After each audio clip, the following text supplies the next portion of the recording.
The sudden blast of heat from the gasoline-steeped Cardinal Rennet made Tally step back, shielding his eyes. A very mortal gesture. Tally corrected himself to watch the body burn. Tracking Rennet, seizing her, and staking her ultimately came down to which one of them was better skilled in the Lasombra arts. It had been a grueling task, but not an unpleasant one. As his ghoul started typing, "It is done," into Tally's phone, the few lights in the alley blinked off one by one.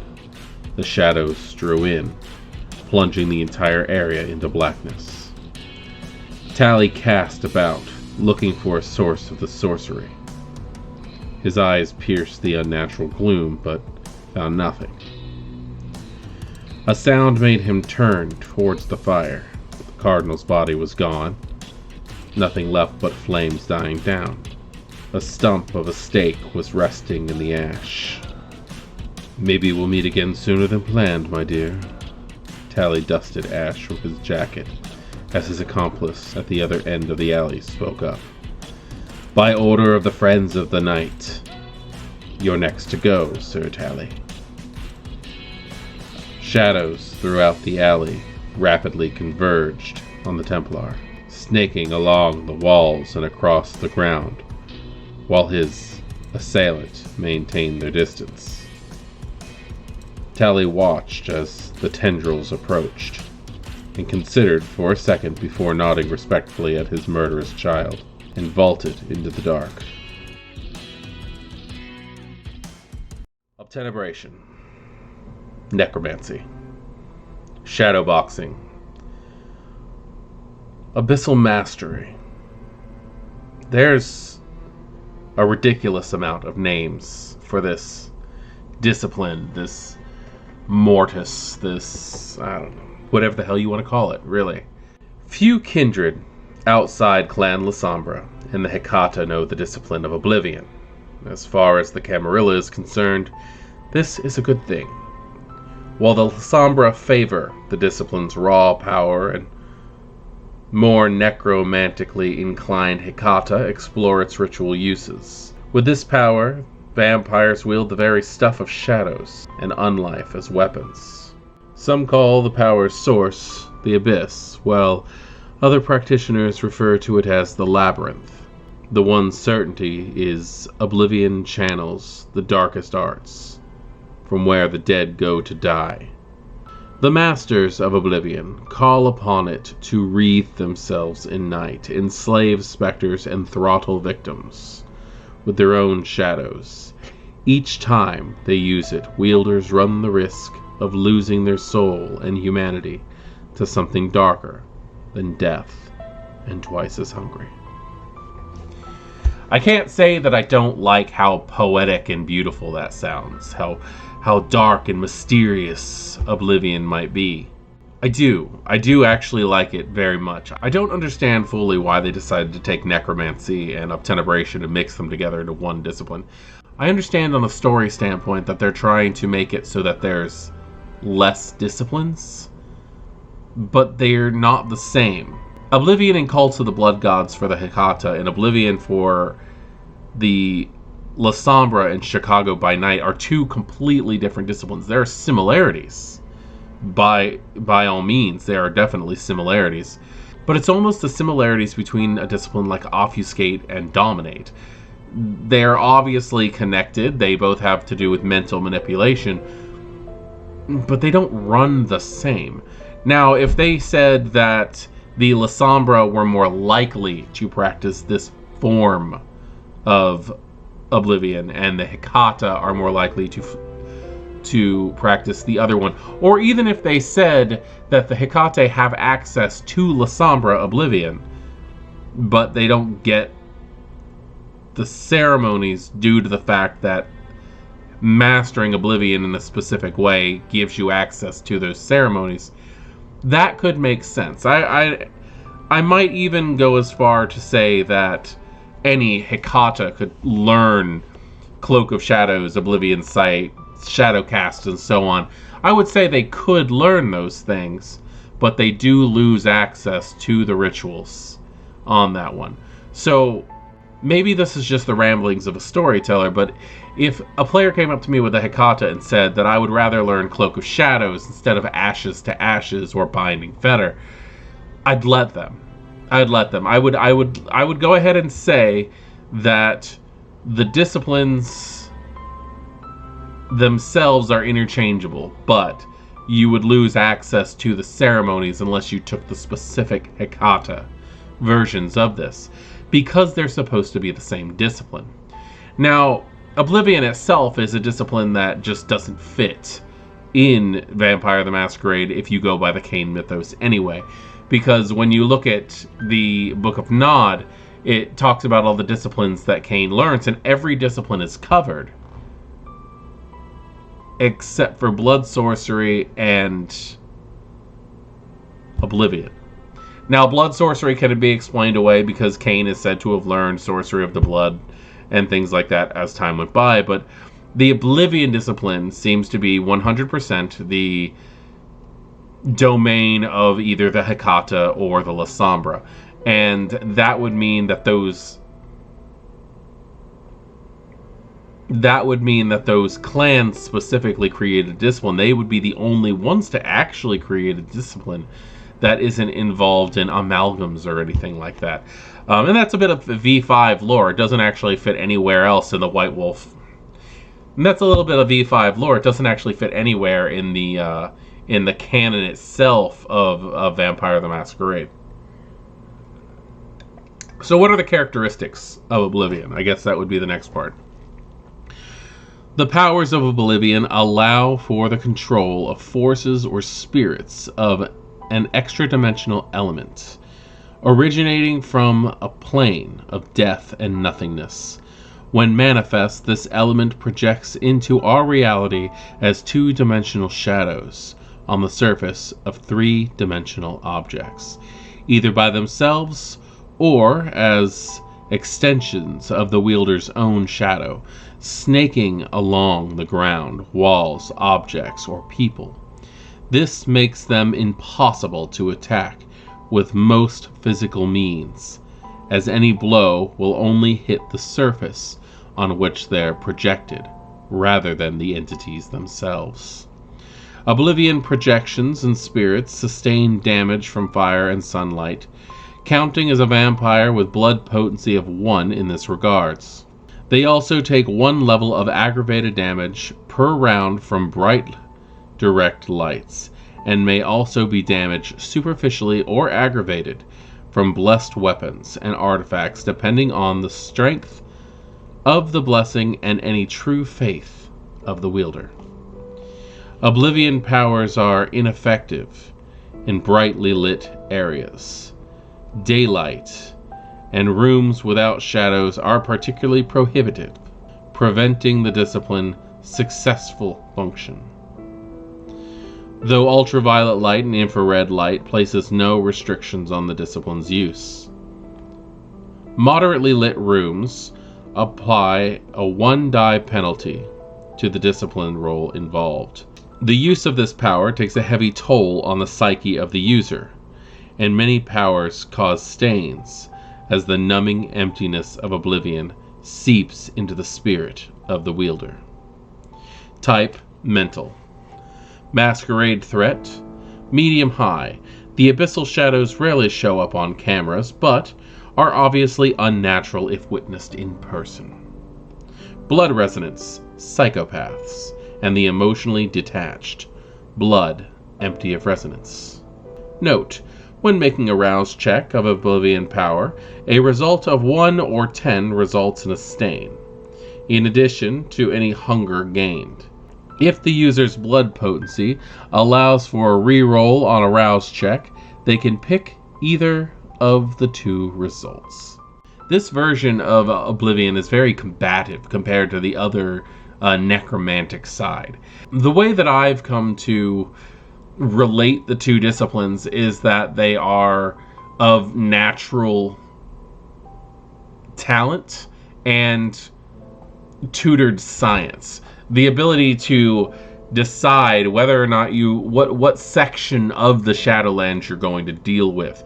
If you're going to be dealing with wraiths themselves and the dead, obviously you're talking about Hecata Oblivion. Whereas if you're talking about the environment itself, the very biome of the Shadowlands, I think that you'd be more talking about this, because you're tapping into the very essence of what a nihil is, or what the abyssal storms are themselves. The idea of being able to use the environment against a target is in the very essence of this, but you are tapping in past the shroud itself. Or the idea of a vampire getting a hold of Lasombra Oblivion and Hecata Oblivion as two separate disciplines is terrifying. The idea of being able to call up the wraiths and call up the very shadow stuff is disturbing. I don't know why. I don't really see how it can be that much of a disadvantage to any targets, more so than one or the other. But those powers used together, that's just a terrifying thought all the way around.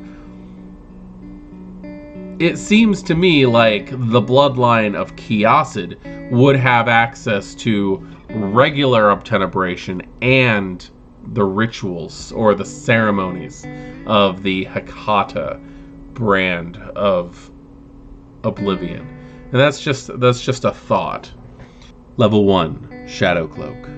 Subtly applying the influence of Oblivion on ambient shadows, the user masks their appearance or seems more sinister and threatening. Cost, free. System, the vampire gains 2 dice bonus to stealth rolls, as well as on intimidation versus mortals. Duration, passive.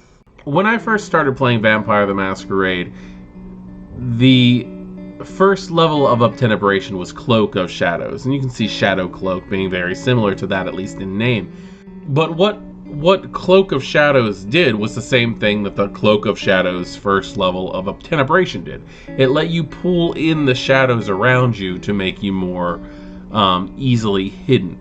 I don't think it actually caused an invisibility of any kind, but it did give you almost the exact same benefits as using Cloak of Shadows Obfuscate.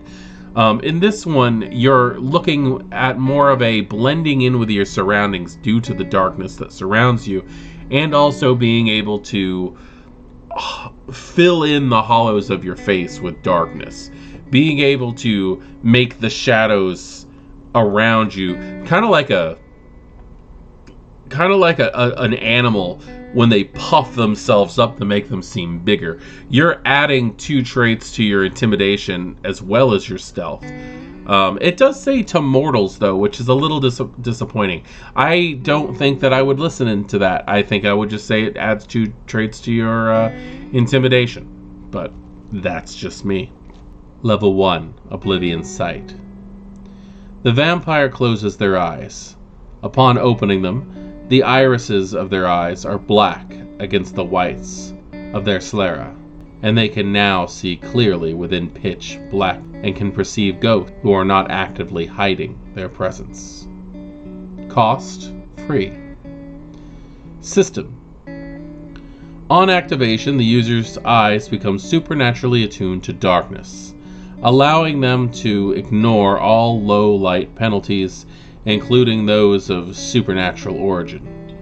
They still need their eyes to see and are affected by blindfolds and the like as usual.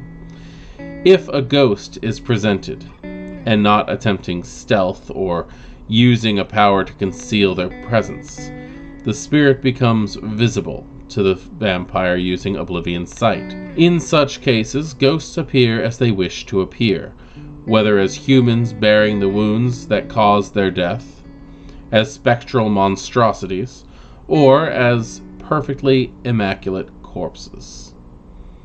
Ghosts do not automatically realize when the vampire spots them, but if they do, may react with fear or anger rather than passivity. This power does not grant the ability to make physical contact with ghosts. Duration, 1 scene. This is such an interesting power because it splits directly into what would be considered necromancy. Not only are you gaining the merit Night Sight, which allows you to see through shadows, both natural and supernatural, but you are actually able to visually pinpoint wraiths on that one. And it just seems to me that Vampire the Masquerade 5th edition is being more wraith focused. I like it. I'm not complaining about that at all. I think that is a very cool thing. Wraith is a very highly overlooked game. Wraith the Oblivion, as the name is just such an interesting concept all the way around. But I also think that the rarity of wraiths need to shine through on this one. When a wraith is watching vampires or spying on them or anything like that, they need to feel secure in their actions, especially an older wraith. A new one might be trying to hide or something like that, but the older ones should be more, they can't see me because Hecata are not here, because they're most likely sent by the Hecata or similar.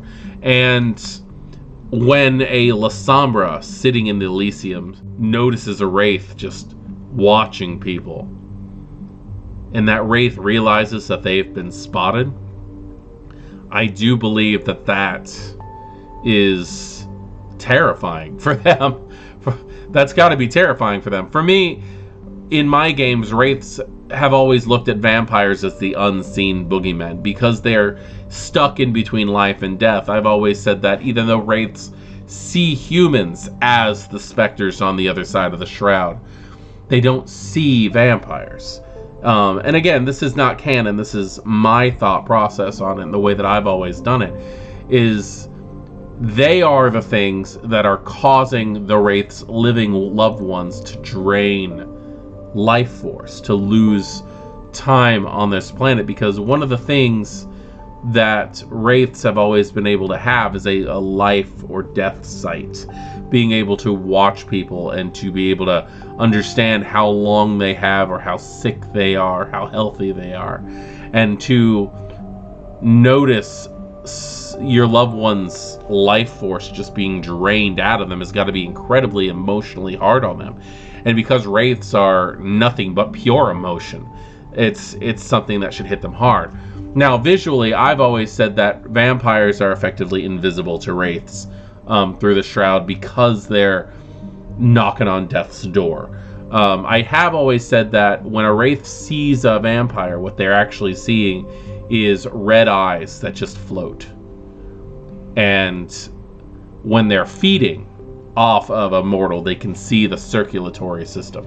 They basically see the blood pulsing out of sometimes their ward. Sometimes it's the thing that they feel they need to protect, but they see the blood pulsing out and then spreading throughout the body of the vampire, which has always been terrifying for newly made wraiths, for ephants, as they're called. Not infants, but ephants.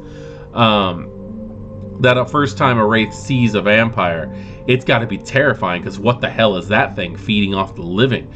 Were they victims to something like that at some point in time? It's just stuff that can go through them, and it's worked for me in the past, running both vampire and wraith from time to time.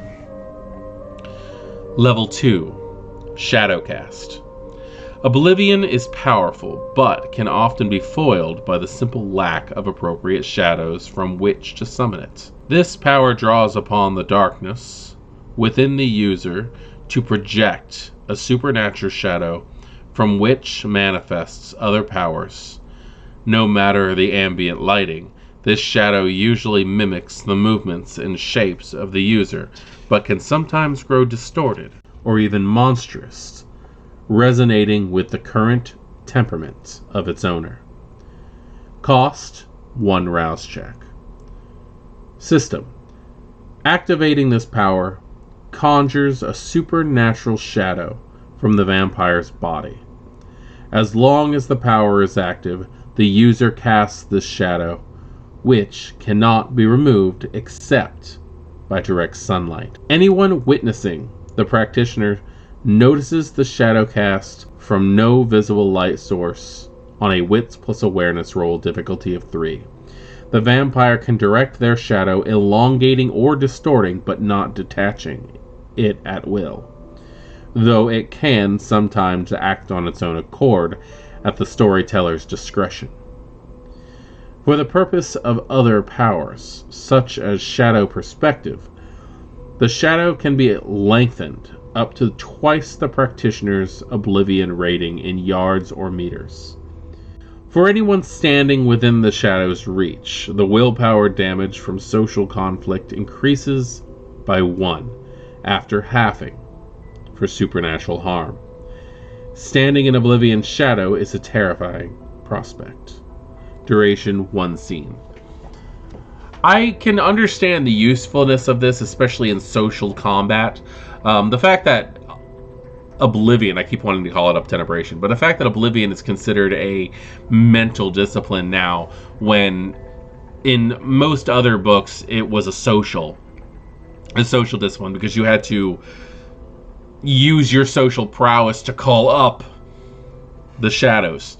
But the only thing that really comes to mind with this is Dracula. Where I know Dracula himself was a Tzimisce, the thing that pops into my mind is in the movie Bram Stoker's Dracula, where his shadow would move upon its own accord.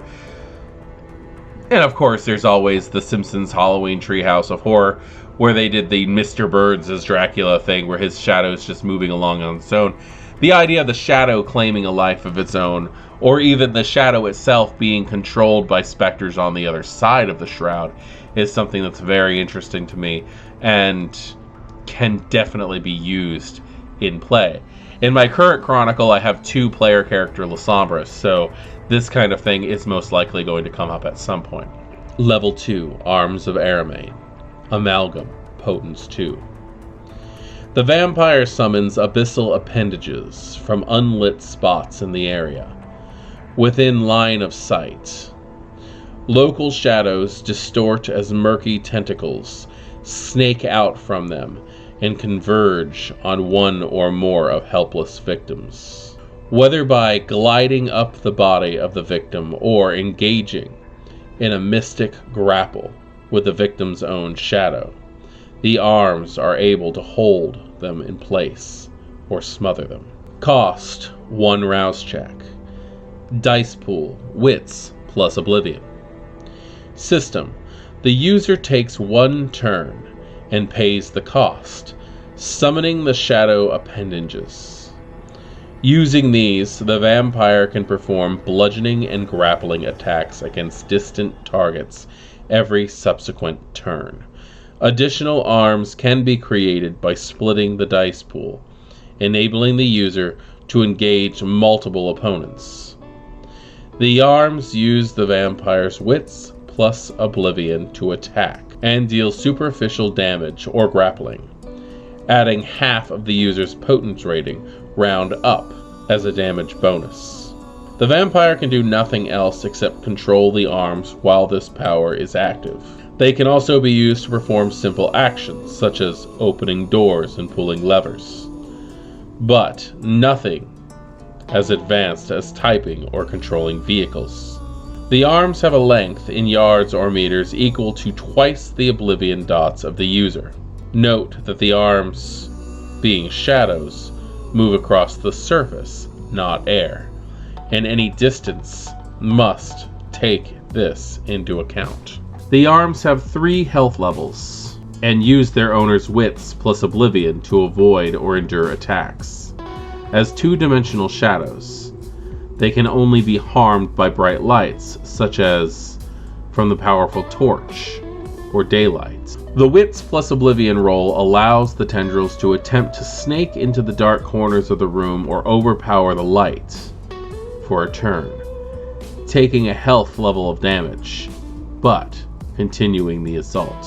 As the shadow tendrils constrict and assault victims via magical means, it takes an act of will to escape them. A restricted victim may roll Resolve plus Composure to achieve more successes than the attacker to simply pass through the tendrils, incurring no harm. This action does not dissipate the arms of Ahriman, which can attack again on the subsequent turn. if the wielder wishes it, and the target is still within reach. Duration: 1 scene, or until ended or destroyed. Arms of Ahriman is most likely what most people think is the epitome of obtenebration or oblivion. And it does seem to me to be the thing that most Lasombra players see as their goal. Basically, they're wanting to gain a higher reach in this level, when in the old system you could actually make other physical actions while you had your arms all over the damn place. Which I'm kind of glad that things have changed. It has definitely changed on a aesthetic level. That is for damn sure, because you used to be able to just have these whips of shadows just flying out all over the place, and Arms of the Abyss or Arms of Ahriman they were just too over damn powered. The fact that you now have to take into consideration the distance of things that are in the way of things, like if you want to attack somebody who's 5 feet away and you have a reach of 8 feet, but there's like a 3-foot thing in front of you, you're just gonna barely be able to get them, because it's gonna have to slide across the floor and go up the thing, over the thing, and then around. Like, you actually have to take plans out on this one. Also, things have changed, because in the past I remember people making it so that the arms were coming off of themselves. Basically, they were turning themselves into Dr. Octopus from Spider-Man or Spawn. There was a player not too long ago who is actually a member of the community, also, who basically built Spawn with his Lasombra. He had the chains were his Arms of the Abyss, and as interesting as that was, I have grown over the years to discourage people from wanting to imitate superheroes in some fashion. And I do get it on a regular basis. I have people who have tried on the regular to bring in superheroes in some fashion, and it's not my take on it. I'm sure if a player wants to run things like that, then go for it, but I kind of try to avoid it. But with the way that Arms of Ahriman work now, it's just I find it to be a lot more coherent and a lot safer for gameplay than the crazy stuff that people would attempt to do in the past. Not to mention, you can now add half of your potence as damage dealing elements for this power, unlike the old one where it was you could always add your potence or your fortitude to those things, and I'm really glad that's kind of changed over time. Level 3, Shadow Perspective. The vampire can project their senses into any shadow within the line of sight, seeing and hearing as if they were hiding within any part of it. This includes their own shadow, as manipulated by Shadow Cast. Cost: 1 rouse check. System: following a rouse check, the presence of the vampire in the shadow is undetectable by anything but supernatural means. Sense the unseen, for example. While this power is active, the vampire perceives both their surroundings as well as what can be gleaned from the shadow perspective, as if looking through a screen or a hole. Duration: up to 1 scene. That's a very interesting power all the way around. It basically gives you the ability to see through a shadow that you're near, and being able to use Shadow Cast as a projection. So if you were standing in an alley, you knew that there was a meeting going on up on the roof, you could stand against the wall and allow your Shadow Cast to stretch up. If your Oblivion was high enough, stretch up to the roof, and you can actually listen in on the conversation and see exactly what's going on. It's almost like Shadow Step, which we will be getting to, but it's more of a passive-aggressive Shadow Step, if that makes any sense. Level 3, Touch of Oblivion. The vampire using Touch of Oblivion channels the power through their vitae. When they make physical contact with a victim, the annihilating element runs through the vampire and into their prey like an electric current. Except the effect is to physically wither the target area. Effective on any part of the body, the touch shrinks and shortens muscles, snaps tendons, and makes bones brittle, effectively aging the affected part catastrophically. Its main use is in withering a limb, choking a throat, or blinding a pair of eyes. Cost: 1 rouse check. System: following a rouse check, the vampire grips the victim, requiring a strength plus brawl roll if the victim is trying to avoid the vampire, with the victim suffering 2 levels of aggravated damage as well as crippling injury. If the injury is inflicted on an arm or leg, the targeted limb is rendered crippled, and will, in the case of mortals, require lengthy rehabilitation, while vampires can mend the damage as regular aggravated damage. Likewise, Touch of Oblivion may render the target mute, deaf, or blind. Storytellers may decide that such mutilations warrant stains. Duration: 1 turn. That actually has a very familiar bend to regular Hecata Oblivion. Specifically, that sounds like something that the Zameti would have been able to do in the past. Like, you go to punch somebody and they grab your arm and it starts to shrivel and age and warp. That just seems like something that the Zameti would have been all over at some point. It seems almost like a level of classic Thanatosis, if anything. I do like that, but it is one of those crossover things. And it does make the idea of like, what... If I was playing a Lasombra, would I want Touch of a Shadow perspective, or would I want Touch of Oblivion? If I was playing a Lasombra right now, would I want Shadow perspective or Touch of Oblivion? Kind of depends on the character that I'm playing. I like a ruthless vampire when I'm playing Lasombra, so I'd probably take Touch of Oblivion. Level 4, Stygian Shroud. Darkness spews out of the nearby shadow as the vampire blankets the area around them in gloom equivalent to a moonless night, while sounds are muffled and indistinct. Anyone viewing the effect from without see it as the shadow expanding over every surface, including the bodies of any victims in the area. Those apart from the invoker, caught in the effects, find themselves struggling to see and hear their surroundings, and mortals are drained of their very life by the suffocating power.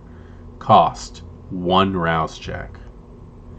System: the user makes the rouse check and spends a turn concentrating, spreading the shadow over the desired surface. The effect covers a circular area with a radius equal to twice the user's Oblivion rating in yards or meters. The area is centered on the user or in a spot in their line of sight. Anyone caught in the Stygian Shroud receives 3 dice penalty to all rolls unless they possess the ability to see through supernatural darkness. Any mortal caught in the Stygian Shroud suffers 1 level of superficial damage for every turn they remain within it, due to the power's suffocating effects. Duration: 1 scene. There was a level in the old systems of Vampire the Masquerade for Obtenebration that was just as frightening as Arms of the Abyss, if not more so. and that was, I believe it was called Shroud of Night. We used to say Shadow Orb or Shadow Cloud or something like that. And it was the idea of a 10-foot in diameter blob of shadows that would just bloop. Globe. That's what it was. Globe of shadows, we used to call it. And it was disgusting because it made me realize that with the expenditure of a single blood trait, a vampire could kill a stadium full of people. Because you could just continuously grow or move the orb if they were stuck inside of a stadium. And this one really brings back that feel. But being able to, I like the idea that the shadow is flat and goes over. It's so much better than just the globe of darkness thing. I don't know. It seems more sinister that it's closer to the ground, if that makes any sense. I never really cared for the globe of darkness as it was, and I think Stygian Shroud fits so much better into the mythos than bloop, inky dark puddle that floats through the air. Like it just, I wasn't a big fan of the original one, but I like this one. Plus, when you have globe that floats through the air and surrounds people, there were always those vampires playing. There was always those players who wanted to make it so that their tentacles were inside the globe. And then you had storytellers who were making house rules to benefit non-Lasombra players, where it was like, no, your shadow can't be inside of a shadow because shadows inside shadows just cancel each other out.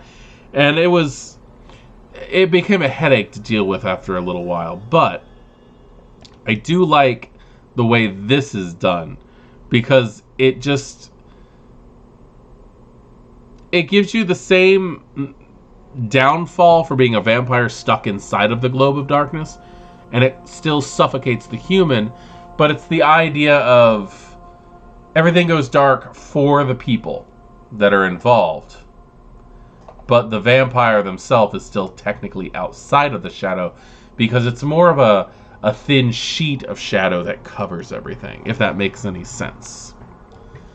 Level 5, Shadow Step. Stepping into a nearby shadow, the user disappears only to reappear from the same or another shadow further away. Whether they enter the labyrinth or merely pass along its surface is a source of conjecture among many Lasombra and Hecata. But the spiritual damage with which they can emerge implies they are touching something foul as they use this power. Cost: 1 rouse check. System: the vampire must enter a shadow large enough to cover them and emerge from another 1 turn later. The target shadow must be within sight, though it can be perceived by mystical means such as with shadow perspective if desired. It is possible to bring another through this passage, but unless that person is willing, they must be held by a successful grapple. If a stain is incurred as a result of using this power, the passenger also receives one.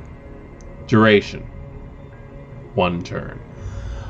Shadow Step has always been an elder level discipline, and I don't have any issue with neonates having this. Obviously, this was a power that was very loved, and when they decided that elders were going to be out of this and they were going to get rid of elder level disciplines and all that shit, can you tell my thoughts on getting rid of elders and elder level disciplines? Anyway, they brought this in to make it so that people could still have it, which I can't say was a bad thing. I really, really love this power. It's so much fun. And being able to just walk in one area and walk out. I don't know why, but it actually brings the idea of the movie Labyrinth to mind with David Bowie. The idea of the labyrinth towards the end of the movie where he's playing basically cat and mouse with Sarah, and everything's going upside down and sideways and all that shit. I understand that it's not the same at all, but for some reason that's what pops into my mind, and I love the concept of the Lasombra who's just like, I'm just going to step into this alley and I'm going to pop out of somewhere else instantaneous. It's such a fun discipline, and the fact that you can bring people with you is interesting. I'm very, very glad that this has not also carried over the form of oubliette, which was another Lasombra elder power, where you could bring somebody into the labyrinth with you like this and then leave them there. With this one, if you are traveling through the labyrinth, you're bringing a person with you. They may become cold and detached due to the experience, but if you decide that you're just going to go, fuck you, leaving you here, they're going to spill out of a shadow somewhere, which I do like that. There's really not much to say about this. It's just a fun travel means. It's intimidating, and it's fun. It's just a fun thing. Level 5, Tenebrous Avatar. The vampire gains the ability to change their very substance into that of a shadow, becoming a two-dimensional patch of darkness, able to slither over any surface and through minuscule gaps and cracks. While in this form, the vampire is only harmed by fire and sunlight. Cost 2 rouse checks. System. The transformation takes 1 turn, during which the vampire is unable to do anything else. Once the transformation is complete, the vampire can move at a walking pace across the ground or along walls, hampered only by hermetically sealed barriers. Vampires using Tenebrous Avatar can envelop victims, causing the victim to reduce all their dice pools by 3 and suffocating mortals, as with Stygian's Shroud above. If surrounding a mortal, the vampire can feed from them without penetrating the skin with fangs. Practitioners of this power take no damage from physical sources, but can be harmed by fire and sunlight as normal. Mental disciplines can still be used at the storyteller's discretion. Duration: 1 scene or until ended. Tenebrous Avatar has evolved. I fucking love this discipline. It's always been really interesting, but I hated the description in LARP, in Vampire the Masquerade for Mind's Eye Theater, because it was always, you become this half shadow, half not beast with like stripes of shadow down your torso, and your arms and legs turn into flailing arms of the abyss. And it was just like, what the fuck am I looking at? And it kind of had a sense, depending on the storyteller, it had a sense of eldritch horror to it, almost like something you'd see out of the Call of Cthulhu kind of stuff, which was a lot of fun. But with a bad storyteller, you're being attacked by some weird cartoon squid with a vendetta, and you just expected to punch him and have him squirt ink. It was annoying. And if he did Globe of Shadows, there's your ink. But inky blackness. The way Tenebrous Avatar is explained in this is you become an actual shadow itself. You cling to walls and floors, and you can move up and down, and you can move through things, but you're stuck on a surface because you're a shadow. And you're not just kind of free moving and roaming. This is actually something that you're not going to want to do all the time because it's impractical. But you can see the important benefits to it. And the fact that you can now feed while you're in this form is just so much fun. I love the concept of also being able to just engulf someone in your very essence, and that's what this power allows you to do. And it's one of the reasons why I miss blood form so much with vicissitude, is that you could just kind of get on somebody. In fact, a very fun Tenebrous Avatar amalgam vicissitude discipline. Good God, no. Nobody should ever have those two disciplines together. But one of the fun things would be like Protean vicissitude amalgam Tenebrous Avatar would be blood form kind of thing. It'd be a lot of fun. Although I don't think you should really be able to do an amalgam plus an amalgam to make an amalgam. Maybe that's too much. That's amalgam inception. You should not have that shit. So, basically what I've learned here is that obtenebration has been simplified big time. This has been one of the quickest disciplines for me to read through. I've gone through this entire thing. I've stumbled and stuttered a lot. I've had to go back and reread things and fix things, and I'm not even an hour into this yet. So that's pretty. I'm not even an hour into this recording. So that's pretty interesting. That one of the more feared and complex disciplines has one of the smaller. Has one of the smaller descriptions attached to it. Oblivion is its own discipline for this, but I can also see how the idea that Oblivion for the Lasombra and Oblivion for the Hecata are one and the same, but one is taken on a more scholarly bent, if that makes sense. That also would make sense why a Lasombra would need a tutor to help learn these things for necromantic use, but a Hecata would not technically need any assistance learning it from a Lasombra. When you think about like the discipline Shadow Step, it's not that different from Ex Nihilo, which you would be able to cross into the Shadowlands. The thing is, when you're using Shadow Step, you're just skimming across the edge of the labyrinth itself. That's a really interesting way to consider it, is the fact that the discipline or the ceremony of Ex Nihilo is a heightened version of Shadow Step, taking it to a whole new thing. If you think about the Hecata Oblivion ability of Withering Spirits and why that's needed in Ex Nihilo, what you're actually doing is shadow stepping and using Withering Spirit to rend the shroud as you're going, to go deeper into past the labyrinth, into the actual land of the dead itself. I don't know. Maybe I'm just filling in the blanks here, and that tends to be what I need to do, because there's a lot of changes happening in Vampire the Masquerade for 5th edition. And as much as I like this dark stuff, I do tend to be a rather optimistic person when it comes to things that I like. I like Vampire the Masquerade. I'm so glad that one of my favorite developers is back in, and we've got Justin Achille back and stuff like that. And I like what they're doing with V5. I think V5 was set for failure when it first came out, and what was it, Paradox or I don't even remember. When the original team was coming out to make V5, I think that it was set up well and could have survived, but I think with the original intention of keeping certain aspects that we have grown to love out of the game, I don't think it would have received that much love from the community.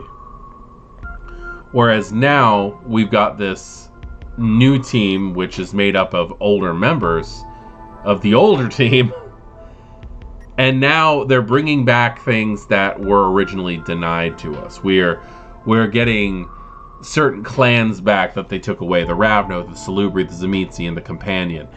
And more stuff, more interesting things are coming about.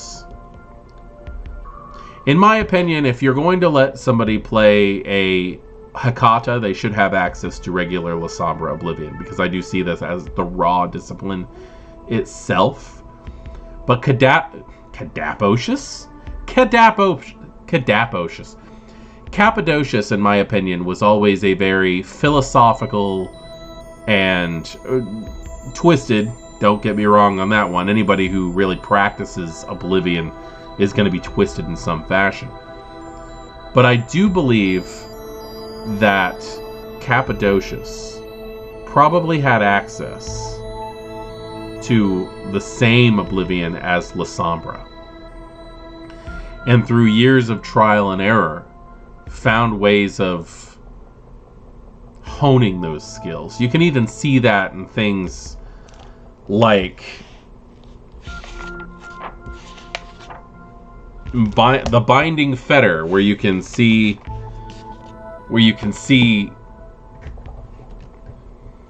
with disciplines like the Binding Fetter, where you can see fetters in their own fashion. You pick them up with a heightened senses almost kind of thing, where Lasombra have access to Oblivion's sight, which allow them to see wraiths. You can see the crossovers in those effects, and I don't see any reason why these disciplines would not be considered together as the same discipline.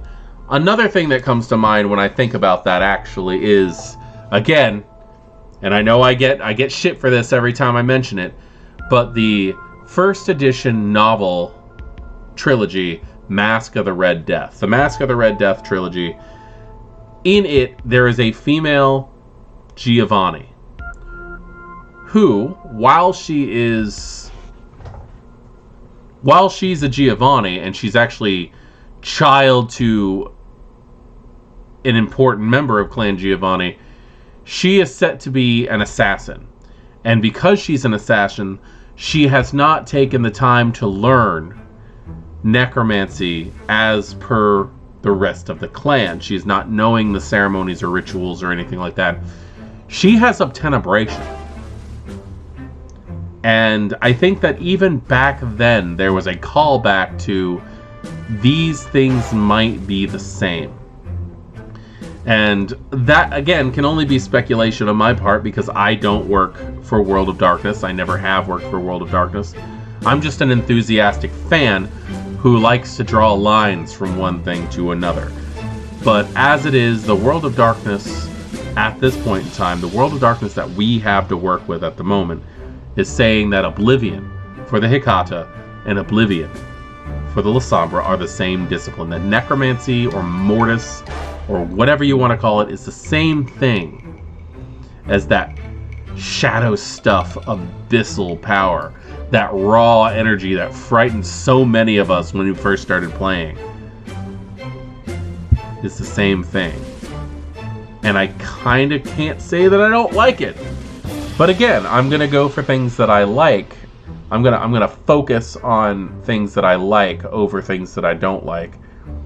Just because I try really hard to stay positive on those things. That's just me. I am Voivode Maquette. This is Our World of Darkness. And we have just taken a look at the terrifying discipline of Oblivion, wielded by the Shadow Masters of Clan Lasombra. Good evening.